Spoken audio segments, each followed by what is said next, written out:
we can go straight to the new darts champion of the world, who is, of course, Luke Humphries, who won a sensational victory at Ali Pali last night and joins us now. Luke, morning champion. How does it feel to be the world champion?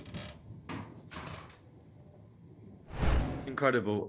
You know, it's something I've obviously dreamed of for many, many years. And, you know, to go out and do it last night in such emphatic fashion, you know, it's so pleasing for me. You know, worked incredibly hard for this moment. And, you know, to go on and win in my first world final is, you know, an amazing feat. How nerve-wracking was it?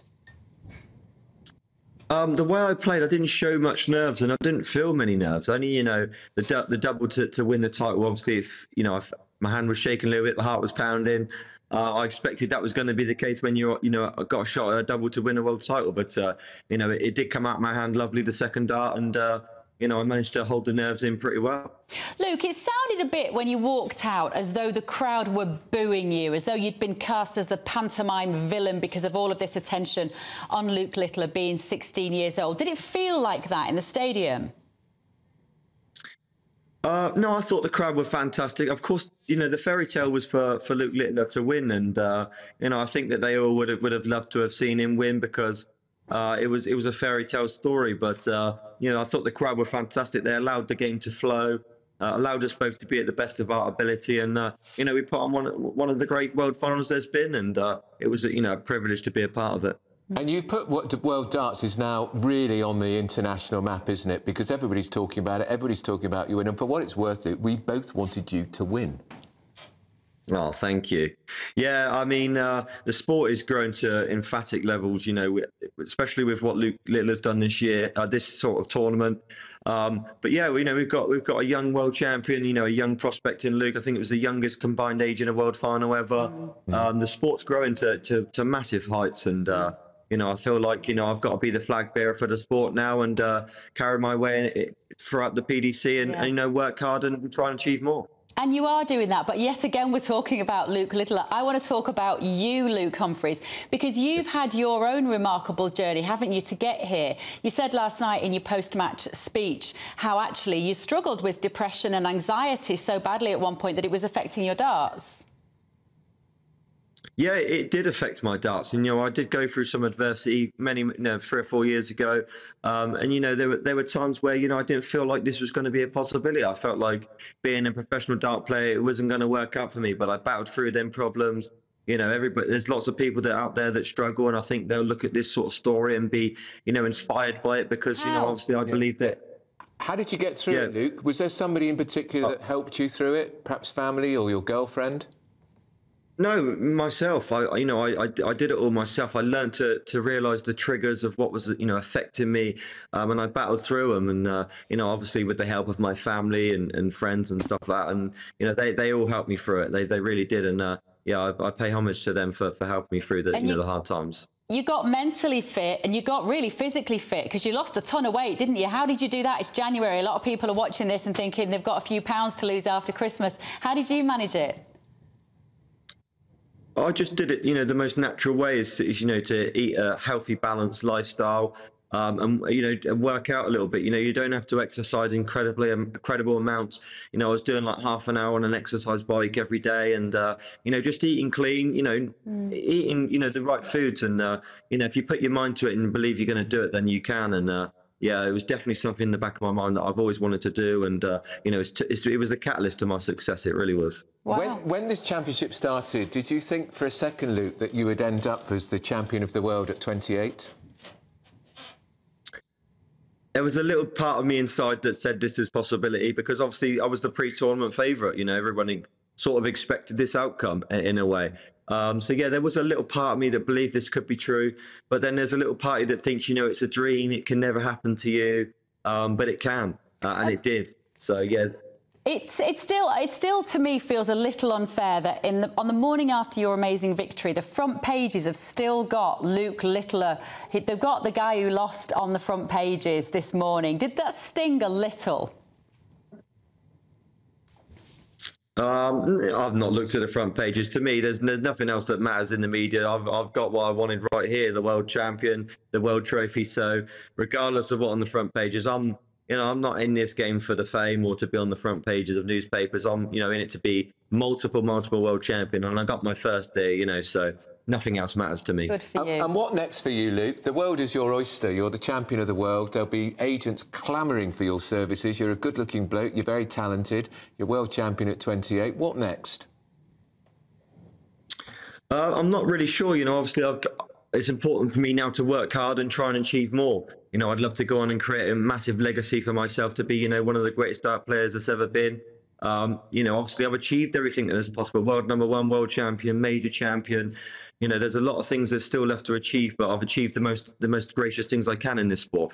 So now it's important for me, to dedicate, work hard, carry myself in an importantly good manner for the PDC, because I'm the flag bearer for the sport, and I'm really looking forward to, what's going to be a very, very busy 2024 for me. And you've got a baby and you've got a stepdaughter as well. Now, if I won £500,000 last night, I can promise you my daughter, who looks about the same age as yours, would have a shopping list handed to me this morning of what she wants. How do you manage it within the family and keep the kids' feet on the ground? Yeah, well, we've just had Christmas, so, it's hard to start giving out more presents, but,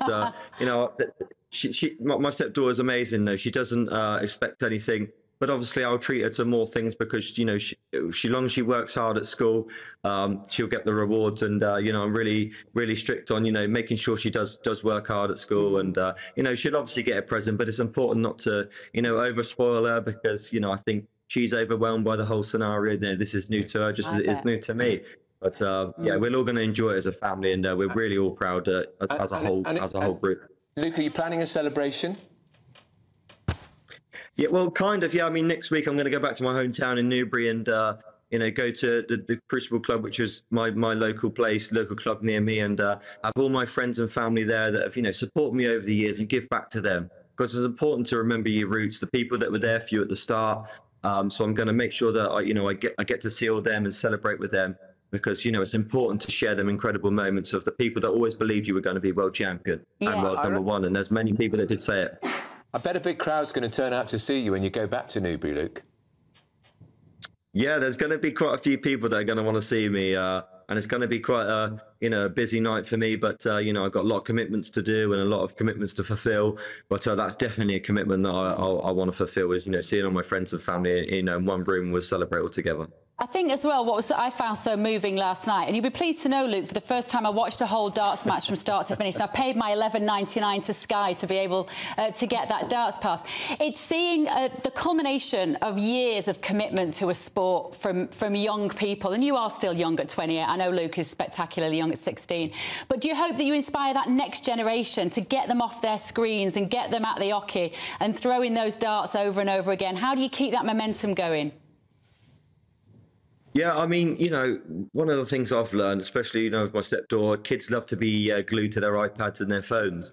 Put your iPad, put your phone down, ask mum and dad for a dartboard, get on that dartboard, and you never know what can happen. You could be like me, the world champion, you could be the next world champion, Yeah. So, it's important that kids, do more fun activities, and darts is growing massively, and if you want to be a part, then you can be. It's a growing sport, and I think in the next 10 years it's going to grow to unprecedented levels. How old were you when you started playing?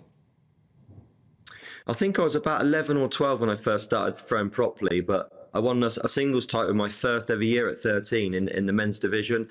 I think that's when a lot of people sort of thought there was a talent there, and then obviously I generally slowly got myself up, the rankings in the lower levels, and then got my tour card, and it's been an upwards rise since then. Is it the kind of sport where you'll know straight away if your kid picks up the dart and has a go, you'll know instantly whether they're talented or not, or is it the kind of thing that you genuinely can learn to do to a world-class level?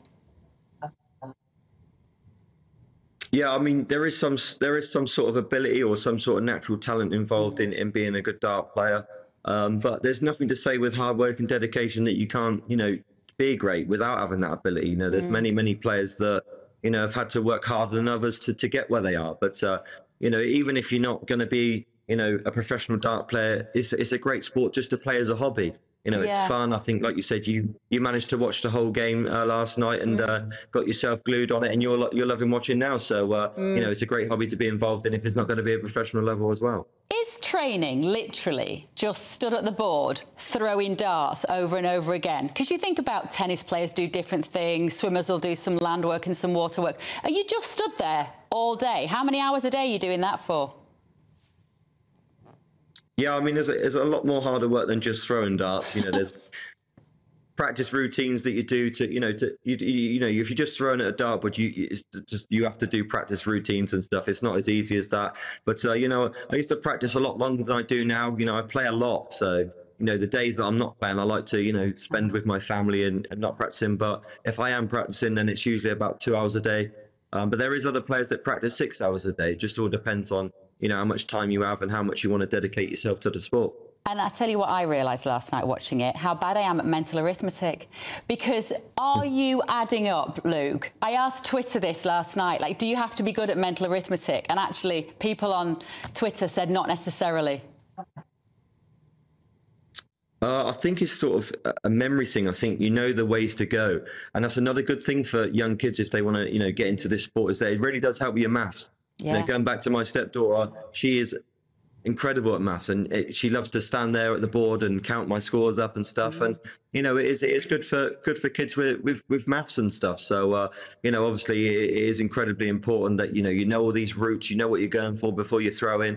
But you know, once you've played this game for a long time, all these sort of routes that you do become a lot easier. It just comes from memory. Instinctive. Are you going to have a bit of time off now, or have you got another tournament lined up, world champ? I've probably got a busy calendar. I've got, I think I'm in a pro-am on Saturday in Germany. And I think I'm meeting the Prime Minister tomorrow. He wants to see me. So, you know, so I've got some busy things to do. You're going to number 10 Downing Street? Yes, I think so. So, yeah, that would be an exciting moment for me, and, you know, a privilege to be there. So I've got a lot of commitments, so not much time for a relax. Take your darts board with you, and let's see how good Rishi Sunak is. See if he can hit the bullseye. Yeah, I'll let you know how it goes. That's an exciting invitation. What else has come in so far, Luke? I know it's early days. It's the morning after. I mean, you're still wearing the same shirt you had on last night. I presume you've been to bed. No, it's not the same shirt. It looks the same. It's a different one. OK, good. But what else is on the cards for you? Because you know what? You're going to start getting I'm a Celebrity maybe for the end of this year, and Celebrity Bake Off, and possibly Strictly Come Dancing, Luke Humphries. Which of those do you think would play to your strengths? First of all, I'd never have the time to do it because the calendar is so busy, and the World Championships at the end of the year. So unfortunately, that's them sort of things would have to wait until I retire. But you know, it'd be exciting to see what sort of opportunities come my way. You know, I've opened up the possibility now to a lot of things. But you know, if I could pick one thing in the future to do reality-wise, it'd definitely be I'm a Celebrity, because I love watching that. It's quite an incredible show. How would you be eating kangaroo testicles, Luke? No comment. Out of all the weird questions you've had this morning, and no doubt you've had many, I imagine that is top of the list. Well, congratulations from all of us here at GB News. Well done, champion. Yeah, well done. Absolutely fantastic. Thank you very much. Thank you so much. And honestly, as a mum of 3 as well, you are inspiring the next generations, as you say. Get off those screens and go and do some sort of sport. Luke Humphries, fantastic. The new darts world champion. Well congratulations. Done. Thanks for joining us. Thank you. Right. What a nice guy. Nice guy. No ego, and I love that. And we speculated, didn't we? Would there be messages from politicians? Not only are there messages from politicians, the Prime Minister's got in there quick as a flash. Of course he has. Come and have a cup of tea with me. Be a great photo. It will be a great photo. Of course he has. And did you hear that? He'd like to go on I'm a Celebrity, get me out of here. The producers are on the phone all the time. I imagine they are. But also the fact that he's saying he's not bothered that he's not on the front pages, and that none of that will get in the way until he's finished his sporting career. Yeah, but he's got years ahead of him. He's a hero.